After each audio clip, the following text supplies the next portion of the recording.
Nurses of psych wards, what did a patient do that left you speechless? Story 1. Not a nurse, but I worked in a group home for teens, and one ended up in a psych ward. She was a sweet 15-year-old girl who had been there for about 3 weeks. Plans for the future: would be staying with a relative she liked in a week, had friends, and no history of issues whatsoever, aside from her mom kicking her out of the house for having a boyfriend, which she was understandably upset about. She went from sane to broken overnight. It was about 1 a.m. when I found her awake during checks, sitting on her bed and looking upset. She had become convinced she was pregnant, in spite of testing otherwise. Then the baby had been changed by chemicals. She was terrified of the baby inside her and the chemicals everywhere changing everything. We couldn't seem to get her to realize she wasn't pregnant, couldn't be pregnant, and she would go on rants about chemicals. But it's hard to exactly what she was saying she was talking about. Cleaners, pollution, medication, which she wasn't on. She talked about chemicals getting in things the way some people talk about the devil. All strange, but still just borderline alarming. Then the clock started talking to her and telling her what to do, some of which involved burning herself and knocking her head against the wall. This is when we called authorities. She then basically became incoherent, in a word salad way, and was unresponsive to us even when we got between her and the wall she was thumping. It was like we weren't there for her. When she was hauled away about 4 hours after initial weird statements about how she was suddenly pregnant, she was in a kind of manic but also oddly passive state, again like we weren't there, and was unable to walk. She had to be carried out on a stretcher. She was mentally somewhere else entirely. It was terrifying watching herself collapse so quickly and completely. See, these kinds of stories always just make me so sad, because it seems like just a sweet girl who got put into a horrible situation, felt the consequences of a hard life. I do wonder if she took something or what changed to make her start to go manic. My guess is maybe bipolar or a split personality disorder, but that's just my thoughts. Story 2. My ex's mom used to work at a Broadmoor hospital for years. For those unaware, Broadmoor is a very famous asylum for the criminally insane in the UK. She said the strangest thing is how normal the patients were because of all the meds they were on, like their children eager to please. She met Peter Sutcliffe, aka the Yorkshire Ripper, numerous times, and just said he was nice to everyone, although he was attacked a few times. Her scariest moment for sure, though, involved this huge fat black guy who'd kill animals, and eventually a person, by sitting on their chest, whilst he tries best to watch their faces as they died. Anyway, he was very nice and helpful to everyone, and eventually my ex's mom let her guard down around him. He came with her to get something, and as they went into a room, he closed the door behind them and just stood there. My ex's mom pressed her panic button that all the staff kept with them, and then used her training to try and keep him calm and stall for security. But it was no luck as he attacked her. Luckily for her, though, as part of her training at Broadmoor, also included some self-defense techniques that even the smallest woman could employ. Basically, she used her finger knuckles to press into the sides of his ribs, and he let go of her for long enough for her to escape. She did it to me once, and I'll side with the crazy fat black guy on this. It's incredibly painful. Well, it's a good thing she knew what to do, but that's a horrible situation to be put in. I hope it was a wake-up call to the rest of the staff not to get too close or chummy with the dude. I mean, he's in there for a reason. A very strange one at that. Story 3. I'm an RN in Boston in a psych hospital, and I've seen some stuff. One of the things I'll never ever forget was when we had this manic guy that had been transferred from another unit because he kept getting in fights over there, and all the other patients were trying to attack him. I was still working nights back then, and at about 3 a.m., he came up to me and said his tooth hurt, and he needed to see a dentist right away. I said I don't have a dentist for him to see, but when the doctor comes in the morning, we can take a look. Gave him some Tylenol and sent him back to bed. About 5 minutes later, he came out, saying it really hurt, and he needed to see a dentist to pull his tooth. Again, I told him there's no dentist, but maybe I can get some more pain meds. In the middle of me explaining this to him, he sticks his hand in his mouth and rips his molar out of his head and hands it to me. Blood started pouring out of his mouth, but he didn't even seem to notice. After I clean it up and get the bleeding to stop and call the doctor to get him some Ativan, he goes, "Make sure you give me that tooth back when I leave. That's my tooth. Don't try and steal it." Freaking wild stuff. I mean, maybe the dude was right about the tooth needing to be pulled, But my lord, that's an extreme way to handle it. I just hope OP remembered to give back the tooth. I don't want to think about what would have happened if they didn't.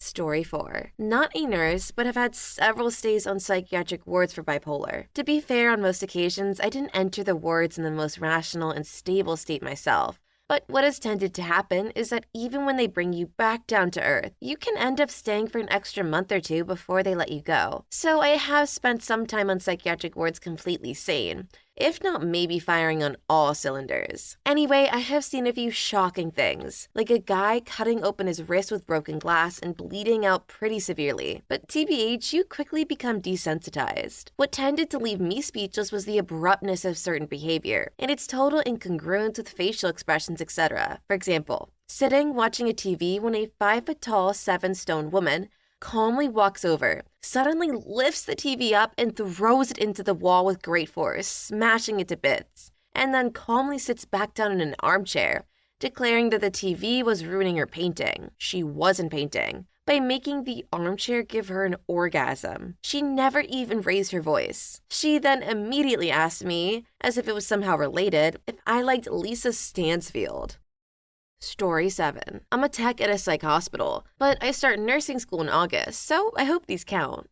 We had a very tall, heavy-set man who swung at a nurse and a fellow tech when they asked him to not stand naked in the door and flash the whole unit. So we put him in a hold and escorted him to the seclusion room. From there, he tried to strangle himself with his underwear. He had them over his head like a bandana. So we opened the door and took those away. Then he peed all over the floor, did push-ups, and every time he came down, he would slurp it up. Excuse me. Eventually, he got bored of that and began writing on the wall in his pee, and then masturbated onto the door and said it would be better if he could freak my dead corpse. Eventually, his IMB52 kicked in, and he contacted me for safety and good behavior.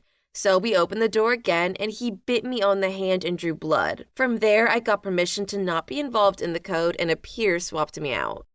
I'm so sorry, guys. I just was not expecting the pee thing, and it took me a solid second to recover. Story 6. We had a psychopathic R-word who reinforced delusions of grandeur. He was obsessed with a female nurse, convinced that she fancied him back. But her job prevented them from being together. When told that this wasn't the case, he thought that the male nurses fancied her and were jealous of him, and the female nurses wanted him for themselves. He would try to seek her out alone, once tried to lure her to his room where he had a barricade waiting to block them in, while he R-worded her. He admitted this, but insisted that it would have been consensual. That failed, so then he tried to get her fired instead with accusations. He bit himself and scratched his back, blaming her for them. The idea of that guy getting out still terrifies me. He has no remorse about any of his past crimes, and basically thinks that the victims were lucky that he abused them. I'm sorry, did OP say that this dude might get out? I feel like his actions inside proved he's not ready to be out and a part of society. I hope that OP's job had enough sense to take the girl off of that ward and keep her safety as a priority. Story 7. Not me, but my dad used to work in Airedale and J Ward, Australian insane asylum and prison for the criminally insane, respectively, in the 70s. He used to talk about sunny days in J Ward, where they'd bring out all the inmates during a sunny day and they'd promptly line up and start jacking off. In Airedale, they deal with the jacking off problem by strapping you into cotton mittens, but a lot of the inmates would chew a hole through them just to get a finger out to jack off with. His worst story was about a psychotic woman in Airedale. She had self-inflicted scars all over her face from scratching herself, self-imposed bite marks all over her body from trying to eat herself, and she had the nasty habit of chewing the inside of her mouth and spitting blood at your eyes and mouth, hoping you'd catch one of the myriads of diseases she carried. Story 8. Sometimes you give baby dolls to dementia patients because it gives them an activity. Caring for and rocking a baby doll can have a calming effect and improve mood. I once had a patient in the later stages of vascular dementia who was very agitated. When not much else was working, we gave her a baby doll. She calmed down and started rocking the doll, and I went back to charting. Then I heard her start crying. I went around the desk to try and comfort her. I wasn't sure what was wrong, but patients just cry sometimes. When I sat down next to her, she said, "I know this baby ain't real." Then she began sobbing inconsolably. I put my arm around her and let her cry. I just sat there with her, silently letting her cry. Not my favorite mental health story, but it was a literal time that a patient left me speechless.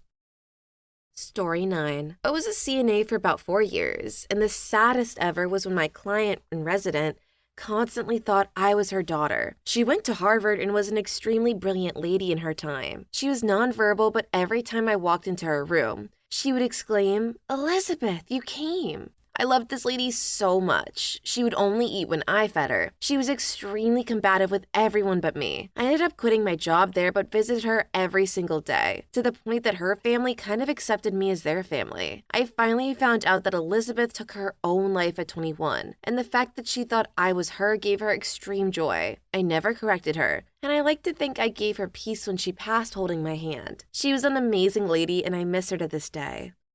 OP honestly went above and beyond for this lady, and I think that's just an amazing thing. At least you can know that she's finally with her daughter again. Story 10. Probably the saddest was a resident I had a long time ago.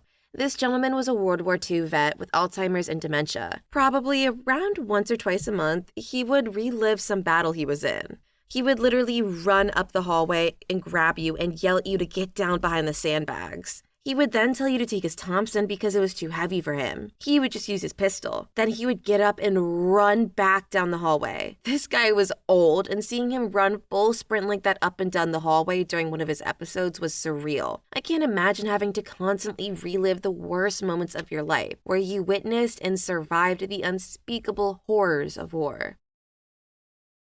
Story 11. Prison guard here.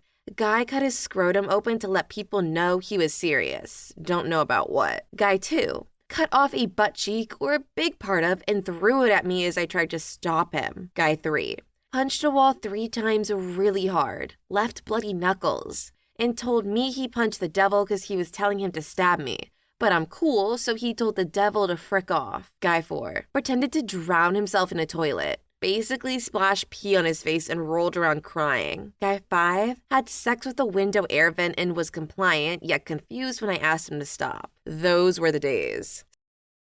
Story 12. Not a nurse, pharmacist. Had one of our clozapine patients miss a monthly meeting to discuss their medication. Called around, found out she was in the ICU having eaten 2 of her own fingers, then visited her mother for coffee, still bleeding. A friend told me of another patient. Made a cut in his thigh and reopened it regularly until the whole thing was a scar tissue cavern. By some miracle avoiding infection. Started using his meat pocket to hold pens and coins and anything he could collect in his ward. Nobody knew until a paperclip pierced the side and he finally wound up with an infection. That took him to the ICU where they found his stash.